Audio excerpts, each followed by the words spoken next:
Bladesmiths, congratulations. You're moving forward in the third and final round of our competition, where we're sending you back to your home forges to build an iconic weapon from history. Now, I'm going to apologize in advance because I didn't choose this blade. That was up to Jay. Bladesmiths, you didn't think I was going to start taking it easy on you now, did you? No. I want you to build this.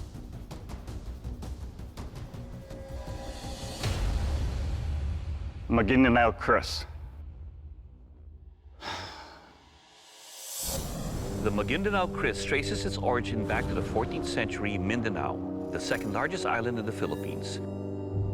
This double-edged sword is defined by its distinct waves designed to inflict wide, deadly slashes in combat.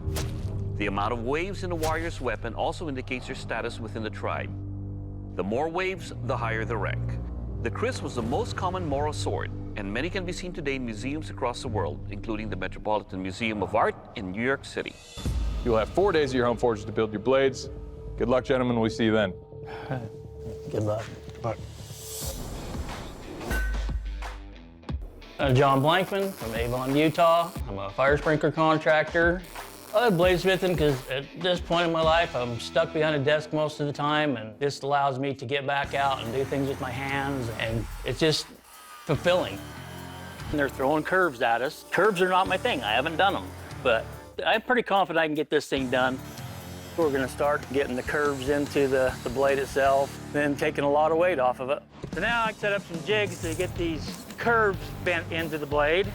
So at any given moment when you're putting these radical of a bend in it, your steel could rip and have a tear in it. You gotta kind of cross your fingers that you're doing it right. That should work. So the blade's come along really nice. It's in pretty good shape where I want it to be. Oh crap. Got a little bit of a crack here. Seriously. If I can't get this crack ground out, then this is junk. Okay.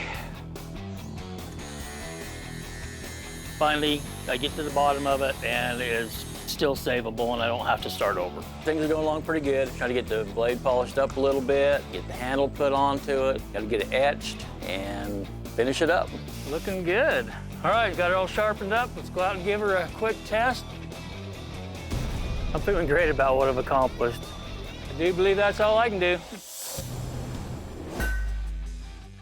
I'm Dale Branigan from Shelby, North Carolina. I design technology systems for banks and financial institutions. I like forging for the escape, get to hit things with hammers, and play with fire.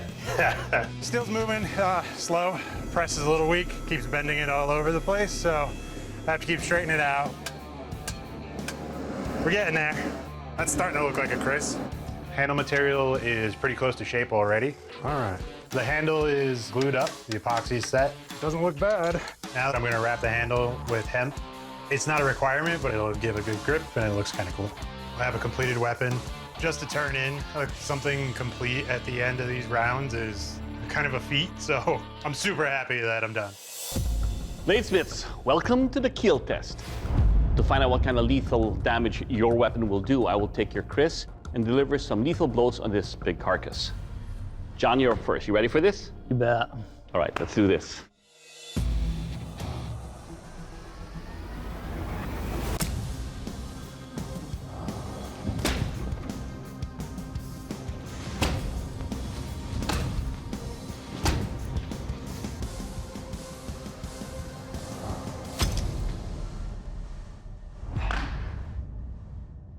Sweet.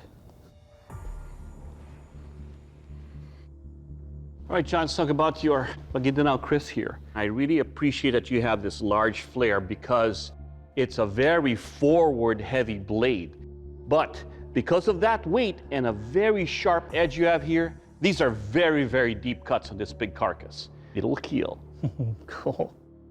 Dale, your turn, so you ready? That's what I'm here for. All right, let's do this.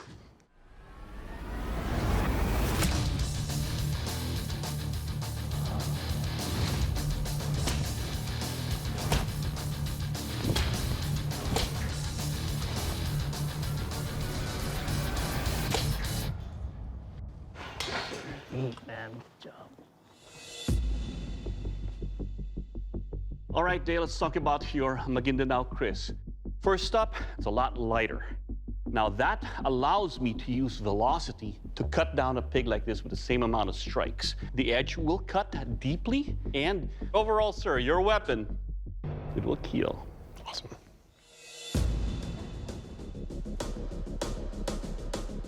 Bladesmiths, welcome to our strength test. One of my personal favorites, the ice block chop. I'm going to take your Kris swords and try to free those masks. We're going to have some fun. John, you're up first. You ready to go? I am. Go make snow cones. Well, we could do that.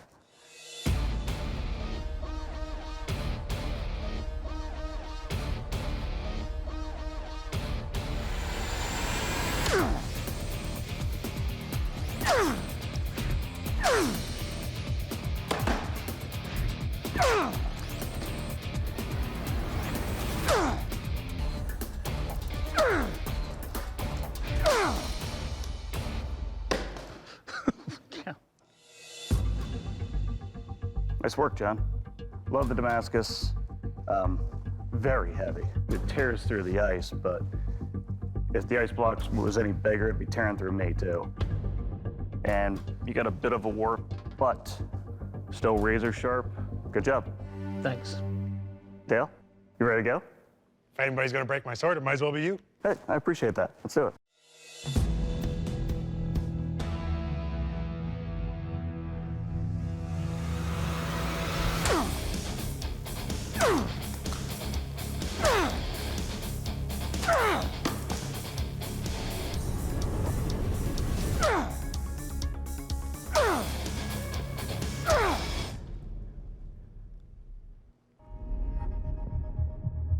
Dale, nice job.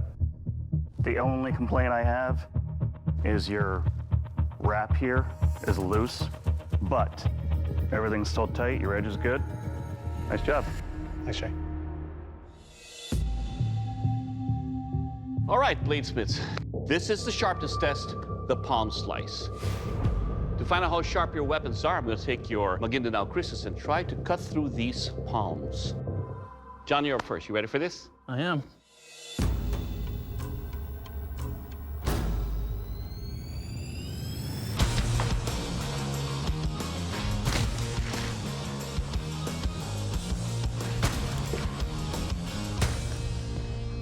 Nice.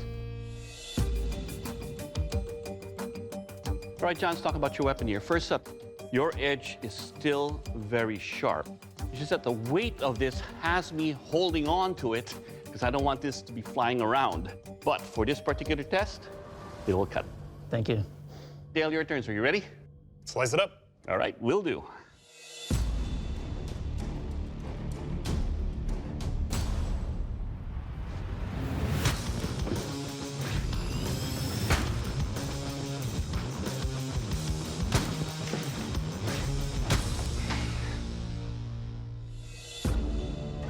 All right, Dale, let's talk about your Maguindanao Kris here. It's thin and razor sharp.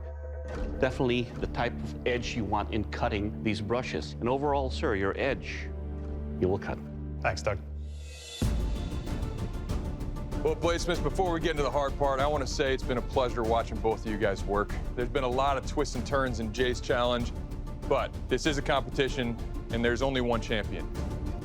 The Forge and Fire champion today is Dale. Congratulations. John, you did a fantastic job, but unfortunately your Kris isn't going to end up on the wall. Your time in this competition has ended. I'm going to have to ask you to please step off the forge floor. All right. It's been a great experience, man. Thank you, John. Appreciate it. Thank you, John. This whole journey with Forge and Fire has been incredible. Well, Dale, congratulations, man. That means you're the newest Forge and Fire champion. You just won yourself a check for $10,000. Well done. I'm blown away. Super proud. Literally, the day before I started that was 5 years to the day that I lit my first forge. No kidding. So Who knew 5 years later you'd be a Forge and Fire champ? everybody who knows that you make knives asks when you're going to be on Forged and Fire. Now I can tell them not only have I been on Forged and Fire, but I won a Neilson challenge.